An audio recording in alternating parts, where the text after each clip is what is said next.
My name is Zara Mitchell. I'm 27 years old. And tonight is the night my past caught up with me. When a total blackout hit St. Catherine's Medical Center in Boston at 2:17 a.m., plunging the ICU into absolute darkness, everyone panicked. Patients on mechanical ventilators started dying. Heart monitors failed. Infusion pumps stopped. 16 lives hung by a thread. And I, the new nurse everyone ignored, took command. I organized the evacuation, coordinated manual ventilation, saved all 16 patients. But then the FBI arrived. And they started asking questions about Dr. Adrian Cross, the brilliant, charismatic, respected surgeon. The man everyone admired. The man I recognized the moment I saw him. Because I'm not just a new nurse. I'm Shadow, former U.S. military intelligence officer, specialist in covert operations, veteran of classified missions in the Middle East and Eastern Europe. And Dr. Adrian Cross isn't a surgeon. He's Nikolai Volkov, former Russian intelligence agent, assassin, traitor. The man responsible for the deaths of 3 American agents in Berlin, 2019. The man I swore to capture. And now, in the middle of a hospital blackout, with the FBI investigating, I have a choice. Reveal my identity and expose Volkov, risking my cover and my life. Or stay silent and let a killer escape. But the FBI is already suspicious. And Volkov knows that I know. The hunt has begun. And this time, only one of us is walking out alive. My name is Zara Mitchell. Registered nurse. First month at St. Catherine's Medical Center in Boston, Massachusetts. And I'm completely invisible. The other nurses ignore me. Doctors barely know my name. Patients treat me like furniture. I'm quiet, shy. Avoid conflict. Never question orders. Never stand out. Exactly as planned. Because I'm not here to be a nurse. I'm here to watch Dr. Adrian Cross. Dr. Cross is Boston's most respected cardiothoracic surgeon. 42 years old. British. Oxford educated. Saved hundreds of lives. Charismatic. Brilliant. Admired by everyone. But I know the truth. He's not Adrian Cross. He's Nikolai Volkov, former SVR agent, Russian Foreign Intelligence Service. Responsible for the deaths of 3 CIA agents in Berlin, 2019. Disappeared without a trace. Presumed dead. But he's not dead. He's here. In Boston. Operating on hearts. Saving lives. And I was sent to confirm his identity and report to the agency. My cover is perfect. Zara Mitchell, new nurse, no military background, no intelligence connections. Just another healthcare professional trying to survive night shifts. But in reality, I'm Shadow, former U.S. military intelligence officer. 8 years of service. Covert operations in Syria, Afghanistan, Germany, Poland, Ukraine. Specialist in infiltration, surveillance, and high-value target neutralization. I tracked Volkov for 3 years. Followed leads from Eastern Europe to the United States. And finally found him. But I need proof. Concrete proof that Adrian Cross is Nikolai Volkov. And then, at 2:17 a.m. on a freezing Friday in February, everything changed. I was in the ICU, checking vitals on a post-op patient, when the lights flickered. Once. Twice. Then everything went dark. Total blackout.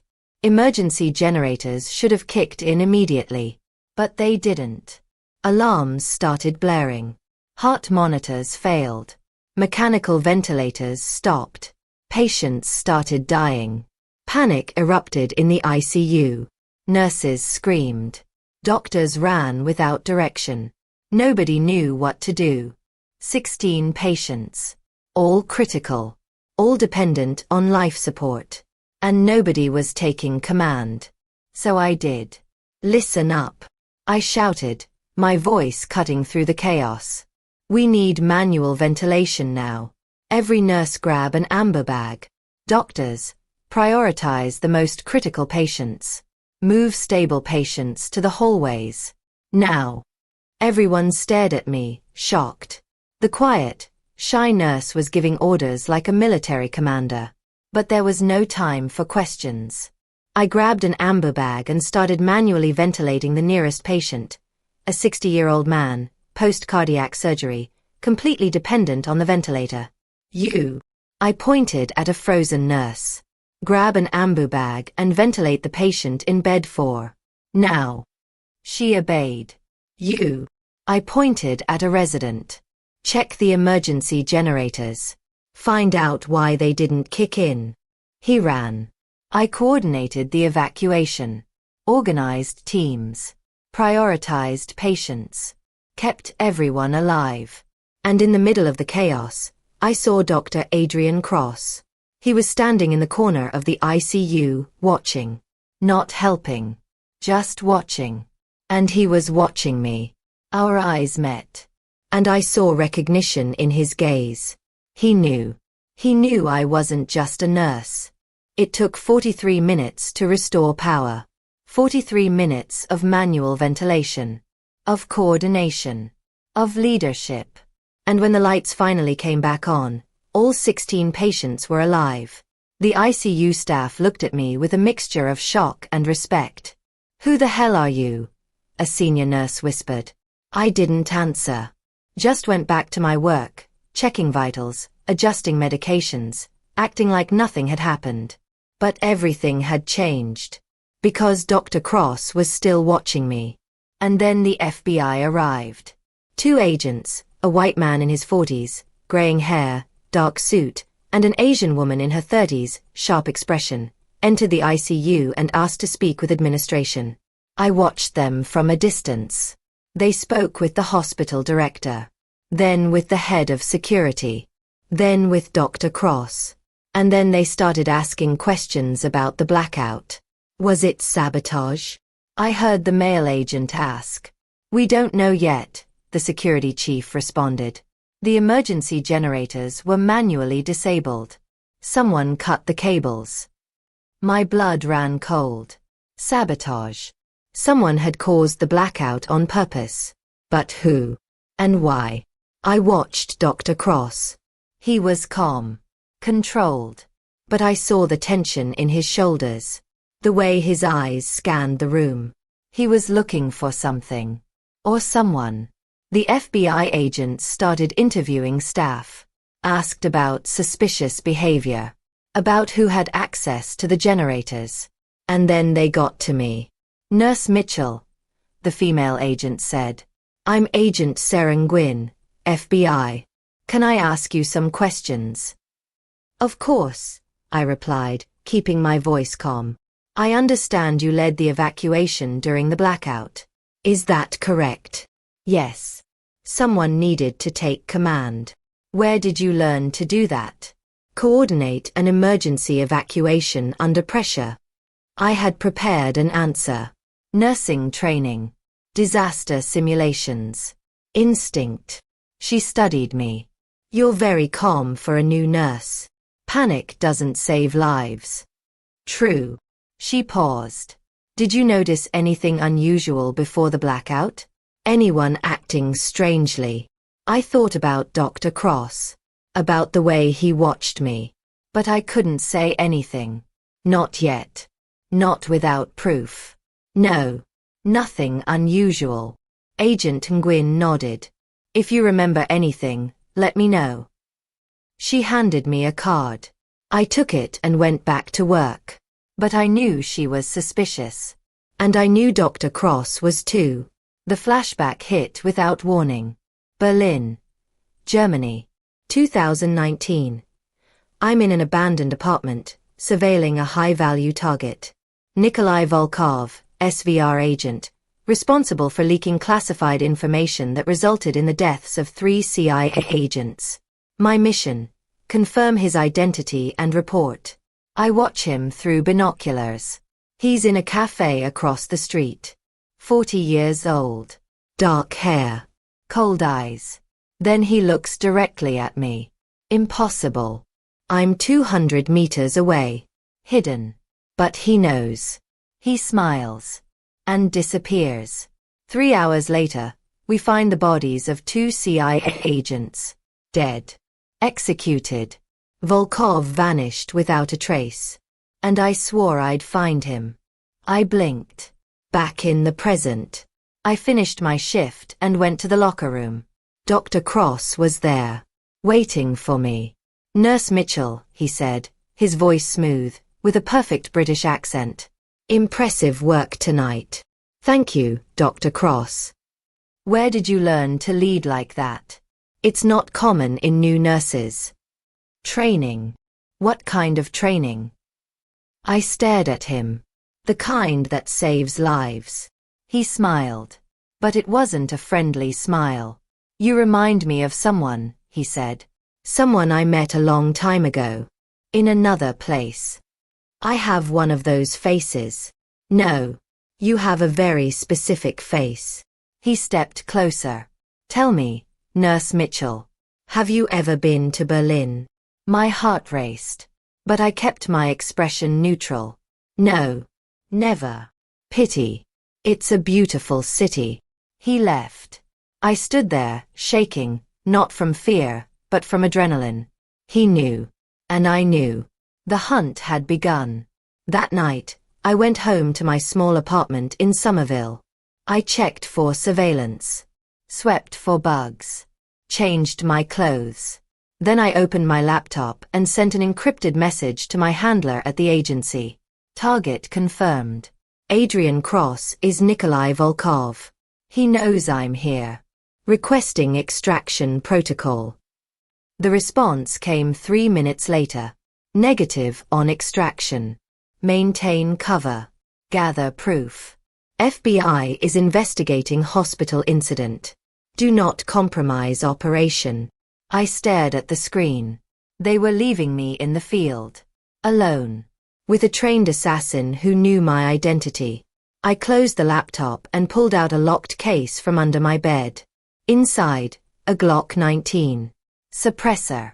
2 spare magazines. Fake passport.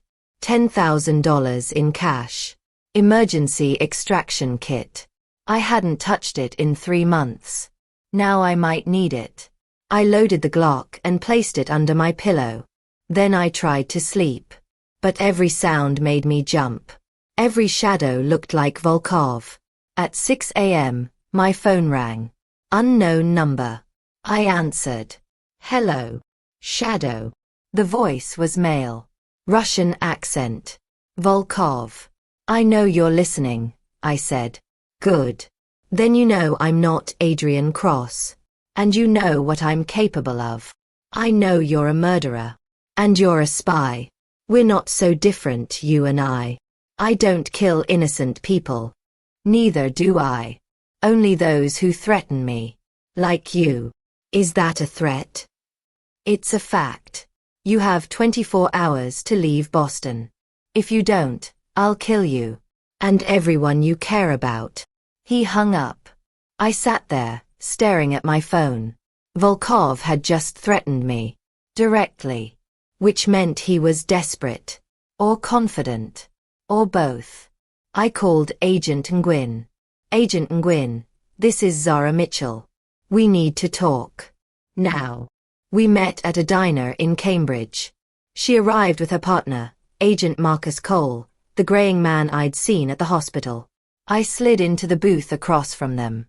Dr. Adrian Cross isn't who he says he is, I said. Agent Nguyen raised an eyebrow. Explain. His real name is Nikolai Volkov, former SVR agent. Responsible for the deaths of 3 CIA agents in Berlin, 2019. He's been living under a false identity for 5 years. Agent Cole leaned forward. How do you know this? I had to make a choice. Reveal my identity. Or lie. I chose the truth. Partially. Because I'm former military intelligence. I tracked Volkov for 3 years. I found him here. In Boston. Living as Dr. Cross. Agent Nguyen's expression hardened. You're telling me you've been running an unauthorized intelligence operation on US soil? I'm telling you there's a Russian assassin operating in your city, and he just threatened to kill me. Why would he threaten you? Because I recognized him. And he knows it. Agent Cole pulled out a tablet. We've been investigating Dr. Cross since the blackout. His background checks out. Oxford medical degree. British passport. 15 years of surgical experience. All fake. Volkov is a master of deep cover. He's been trained to blend in. To become someone else. Agent Nguyen studied me. If what you're saying is true, we need proof. Hard evidence. I'm working on it. Work faster. Because if you're wrong, you're accusing a respected surgeon of being a foreign agent. That's a serious allegation. And if I'm right, you're letting a killer walk free. She nodded slowly. We'll investigate. But you need to stay out of it. Let us handle this. He threatened to kill me. I'm not staying out of anything. Then we'll provide protection. I don't need protection. I need you to arrest him. We can't arrest him without evidence. You know that. I stood. Then I'll get you evidence. I left the diner and went straight to the hospital. I needed access to Dr. Cross's office. His files. His computer. Anything that could prove he was Volkov. I waited until 3 a.m., the quietest hour in the hospital. Then I slipped into the administrative wing. Dr. Cross's office was on the 3rd floor. Locked. I picked the lock in 12 seconds. Inside, the office was immaculate. Diplomas on the wall. Medical journals on the shelves. Photos of Dr. Cross with patients, colleagues, politicians. All part of the cover. I searched his desk. Found nothing.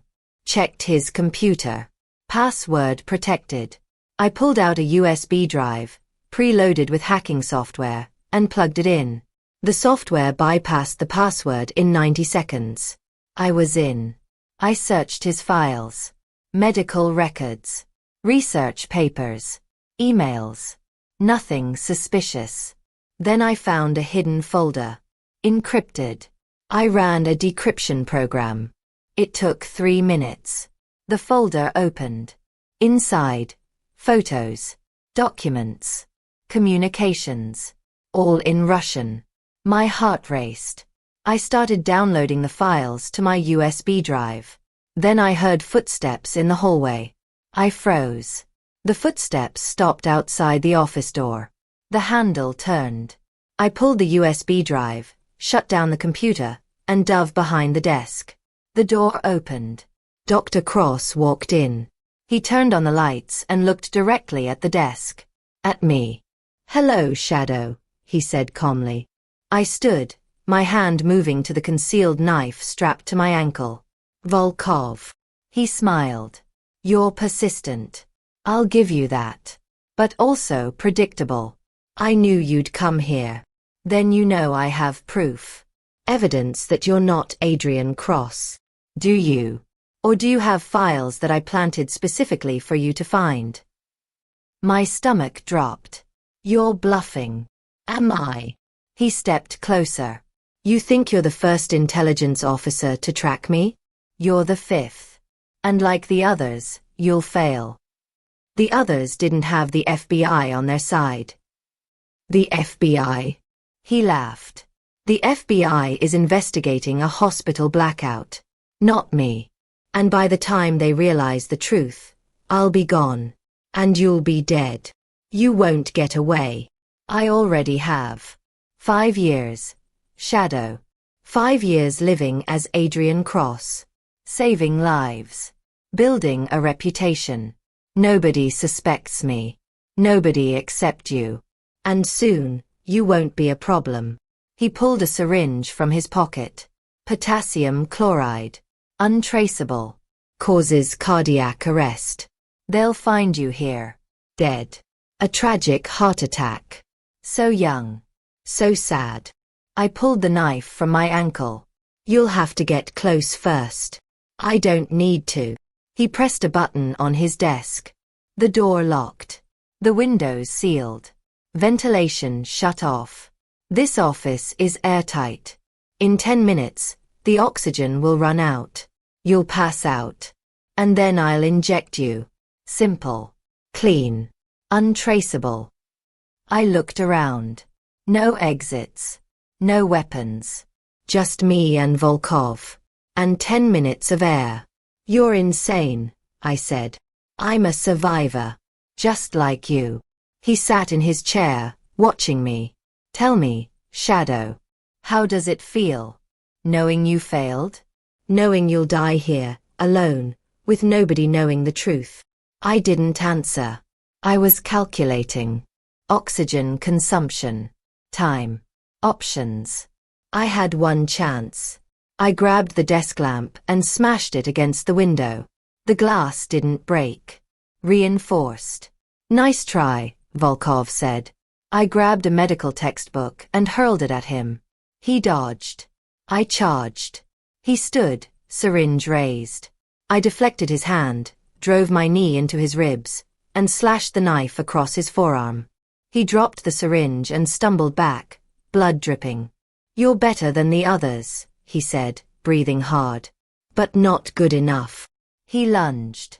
I sidestepped, struck his knee, his throat, his temple. He fell. I grabbed the syringe and held it to his neck. Unlock the door. Now.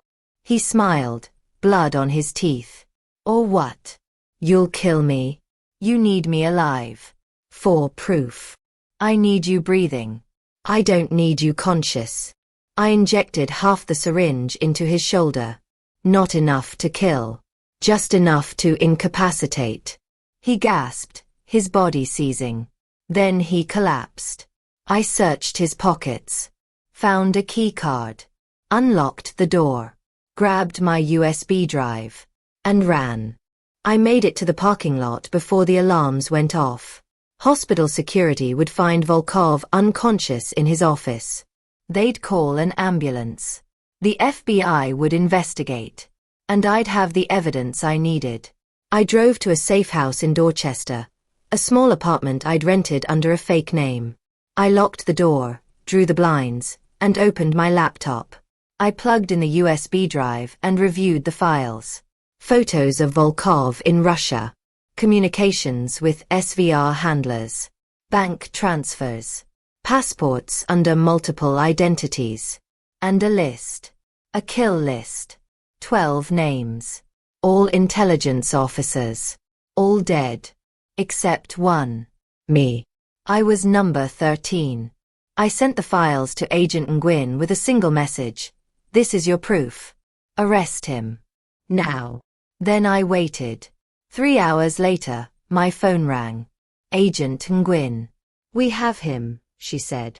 Dr. Cross, or Volkov, is in custody. We found him unconscious in his office. When he woke up, we confronted him with your evidence. He lawyered up immediately. Did he confess? No. But we have enough to hold him. The files you sent are damning. We're coordinating with the CIA and Interpol. He's not walking out of this. Good. But we need you to testify. Officially. On the record. I can't. My cover. Your cover is blown. Volkov knows who you are. The agency knows you're compromised. You're no longer an asset. You're a witness. I closed my eyes. She was right.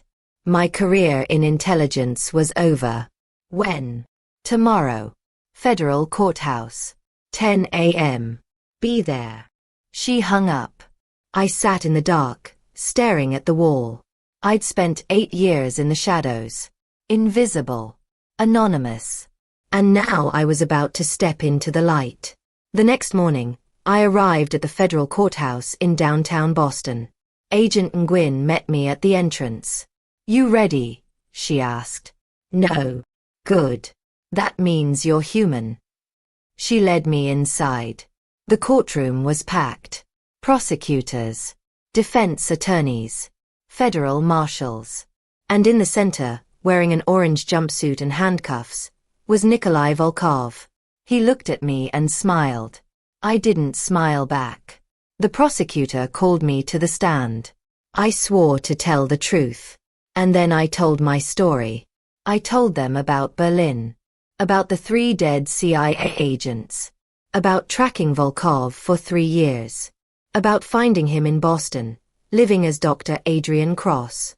About the blackout. The confrontation in his office. The evidence. The defense attorney tried to discredit me. Ms. Mitchell, isn't it true that you broke into Dr. Cross's office illegally? Yes. And isn't it true that you assaulted him? In self-defense. He tried to kill me. Allegedly. You have no proof of that. I have a syringe filled with potassium chloride. His fingerprints are on it. The attorney paused. No further questions. The prosecutor stood. Your Honor, the United States requests that the defendant be held without bail. He is a flight risk and a danger to national security. The judge agreed. Volkov was remanded to federal custody. As they led him out, he looked at me one last time. This isn't over, Shadow, he said. Yes, it is, I replied. But I wasn't sure I believed it. After the hearing, Agent Nguyen walked me out. You did good in there, she said. Doesn't feel like it. Volkov is going to prison for the rest of his life. You stopped him. That's a win. At what cost? My career is over. My cover is blown. I can't go back to intelligence. No. But you can do something else. Like what? She handed me a business card. The FBI is always looking for people with your skill set. Intelligence. Operations. Crisis management. Think about it. I took the card. I'll think about it. I went back to my apartment, packed my things, closed the safe house, and disappeared. 3 months later, I was working as a consultant for the FBI, training agents in covert operations, teaching crisis management, using my skills to save lives instead of taking them. It wasn't the same as being in the field, but it was something. One day, Agent Nguyen called. We have a situation. Hospital in Detroit. Possible foreign operative embedded in the staff. We need someone to go undercover. Someone with medical training and intelligence experience. I smiled. When do I start? Tomorrow. I packed my bag, grabbed my Glock, and headed to Detroit. Because I'm not just Zara Mitchell. I'm Shadow. And the hunt never ends. Detroit was colder than Boston. Grayer. Harsher. But the mission was the same. Infiltrate. Observe. Gather evidence. I arrived at Detroit General Hospital under a new identity. Nurse Emily Carter. New background. New credentials. New cover. But the same skills. The target was Dr. Alexei Romanov. Russian national. Naturalized U.S. citizen. Cardiac surgeon. Suspected of passing medical intelligence to foreign handlers. My job, confirm or deny. I spent 2 weeks observing him. He was careful. Methodical. Never made mistakes. Never broke character. But I saw the signs. The encrypted phone calls. The dead drops in the hospital parking lot. The meetings with unknown contacts. I reported everything to Agent Nguyen. We need more, she said. We need proof of espionage. Not just suspicious behavior. I'm working on it. Work faster. We have intel that Romanov is planning something big. A data breach. Medical records of high-value targets. Politicians. Military officers. Intelligence personnel. When? Soon. We don't have a timeline. I increased surveillance. Followed Romanov after his shifts. Tracked his movements. And then I found it. A storage unit in Dearborn. Rented under a fake name. I broke in at 3 a.m. inside. Servers. Hard drives. encrypted communications equipment, and files. Thousands of files. Medical records. Stolen from Detroit General. I photographed everything. Sent it to Agent Nguyen. We have him, she said. FBI is moving in tomorrow. Stay clear. But I couldn't stay clear. Because the next day, Romanoff didn't show up for work. He'd disappeared. He's running, I told Agent Nguyen. We have units at the airport, train station, bus terminal. He won't get far. He's not running to an exit. He's running to finish the job. What job? The data breach. He's going to upload the files before he leaves. We need to stop him. I went to the storage unit. It was empty. Cleaned out. But I found a clue. A receipt. For a server farm in Warren, Michigan. I drove there. Fast. The server farm was a nondescript building in an industrial park. I parked a block away and approached on foot. The front door was locked. I picked it. Inside, rows of servers hummed in the darkness. And in the center, sitting at a terminal, was Alexei Romanoff. "Hello, Emily," he said without turning around. "Or should I call you Shadow?" I drew my Glock. "Step away from the terminal." "Or what? You'll shoot me? You need me alive. For testimony. I need you breathing. I don't need you conscious." He laughed. "You said the same thing to Volkov. I read the transcripts. You're predictable, Shadow. And you're stalling. Step away. Now." He stood, hands raised. "The upload is already complete. 50,000 medical records. Uploaded to servers in Moscow. Politicians. Generals. Intelligence officers. All compromised. Then you're done.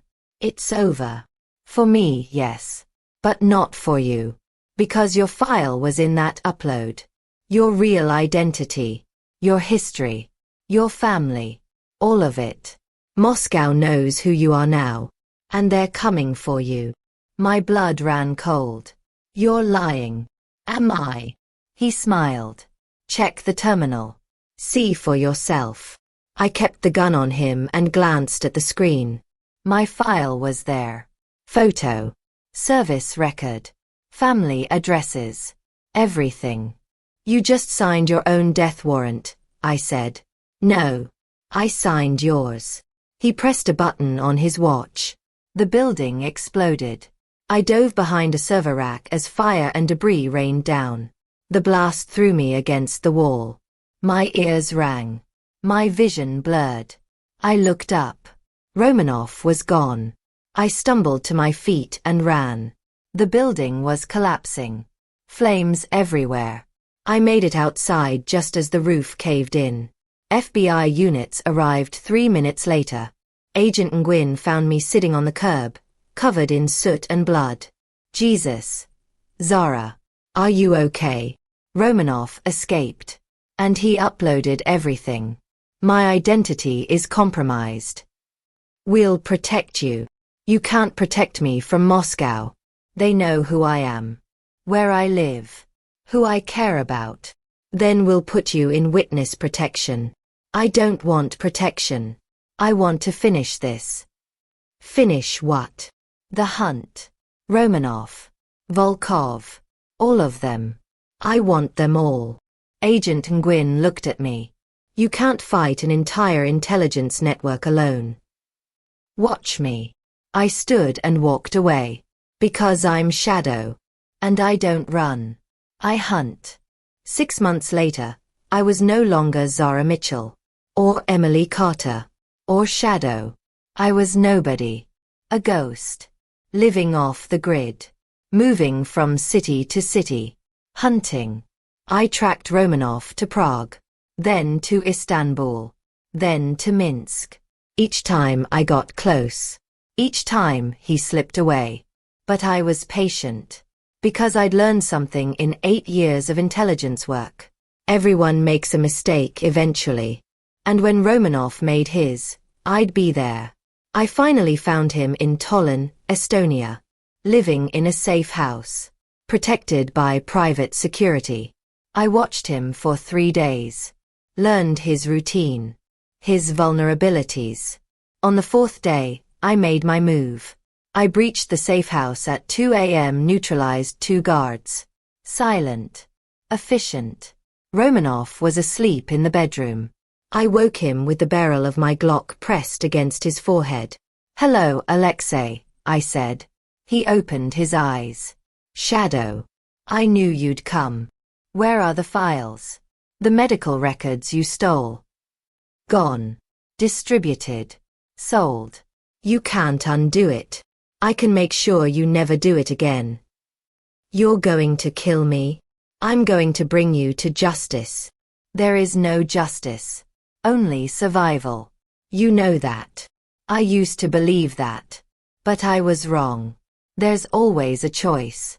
And I choose justice." I zip-tied his hands and called Agent Nguyen. "I have Romanov. Tallinn. Estonia. Send extraction." "Zara, you're not authorized to operate in Estonia. You're a civilian now. I'm a hunter. And I just caught my prey. Send extraction or I'll deliver him to the Estonian police myself." She sighed. "Extraction is en route. ETA 20 minutes. Don't do anything stupid. Too late for that." I sat with Romanov, gun trained on him, waiting. "You can't keep doing this," he said. "Hunting us. Chasing ghosts. It will destroy you." "I'm already destroyed. This is all I have left." "Then you're no different than us. Killers. Survivors. Ghosts." "Maybe. But I'm a ghost with a purpose." The extraction team arrived. CIA. They took Romanov into custody. And they took me too. Debriefing. Interrogation. Evaluation. They wanted to know everything. How I found Romanov. How I tracked him. How I operated without authorization. I told them the truth. I'm a hunter. And I won't stop until every traitor, every spy, every killer is brought to justice. The CIA officer in charge, a woman in her 50s, sharp eyes, no nonsense, studied me. "You're reckless. Unauthorized. A liability. I'm effective. You're also the best field operative we've seen in a decade. Which is why I'm offering you a job." I stared at her. "What kind of job?" "Off the books. Black ops. Hunting high-value targets. Traitors. Spies. Assassins. People like Volkov and Romanov. You'd have full operational authority. No oversight. No rules. Just results. And if I say no, then you walk away. Go back to being a ghost. But we both know you won't. Because this is who you are. A hunter." She was right. I took the job. For the next 2 years I hunted. Across Europe, Asia, Africa, South America. I tracked traitors. Neutralized threats. Brought justice to those who thought they were untouchable. I became a legend in the intelligence community. A ghost story. Shadow, the hunter who never stopped. Never failed. Never quit. But legends come with a price. I lost friends. Lost relationships. Lost pieces of myself. Until one day, I looked in the mirror and didn't recognize the person staring back. I was a weapon. A tool. A ghost. And I was tired. I called my handler. "I'm done." "You can't be done. We have 3 active targets. I'm done. Find someone else." I hung up. Disappeared. Again. I went back to Boston. Back to St. Catherine's Medical Center. Back to being a nurse. Not Zara Mitchell. Not Shadow. Just a woman trying to save lives instead of taking them. Dr. Harmon, now chief of surgery, welcomed me back. "Heard you've been busy," he said. Something like that. "Well, we're glad to have you. The ICU needs good nurses." "I'm not sure I'm good anymore." You saved 16 lives during that blackout. That's the definition of good. I smiled. Thanks. I went back to work. Back to night shifts. Back to saving lives. And for the first time in years, I felt at peace. But peace never lasts. 3 months later, the lights flickered in the ICU. Once. Twice. And I knew. It was happening again. I grabbed an amber bag and prepared for the blackout. But this time, the lights stayed on. And a man walked into the ICU. Tall. Dark suit. Cold eyes. Russian accent. "Hello, Shadow," he said. "We've been looking for you." I reached for the concealed knife strapped to my ankle. "Who are you?" "I'm the one Volkov and Romanov reported to. And I'm here to finish what they started." He pulled a gun. I moved. Fast. Silent. Lethal. I disarmed him in 3 seconds. Broke his wrist. Drove him to the ground. Hospital security arrived. FBI was called. And once again, I was standing in the middle of a crisis, covered in blood, with everyone asking the same question. "Who the hell are you?" I looked at Agent Nguyen, who'd arrived with the FBI team. "I'm Shadow," I said. "And I'm done running." She nodded. "Good. Because we need you. There's a network. Russian intelligence. Operating in the US embedded in hospitals, corporations, government. And you're the only one who can stop them." I looked at the man on the ground. At the ICU. At the patients I'd sworn to protect. And I made my choice. I'm in. But on my terms. I'm not a ghost anymore. I'm a nurse. And a hunter. And I'll do whatever it takes to protect innocent lives. Agent Nguyen smiled. "Welcome back, Shadow." I smiled back. Because I'm Zara Mitchell. Former military intelligence officer. Nurse. Hunter. Protector. And I'm exactly where I need to be. The hunt never ends. But this time, I'm not hunting alone. And I'm not running. I'm standing. Fighting. Protecting. Because that's who I am. Shadow. The hunter who became a healer. And the healer who never forgot how to fight.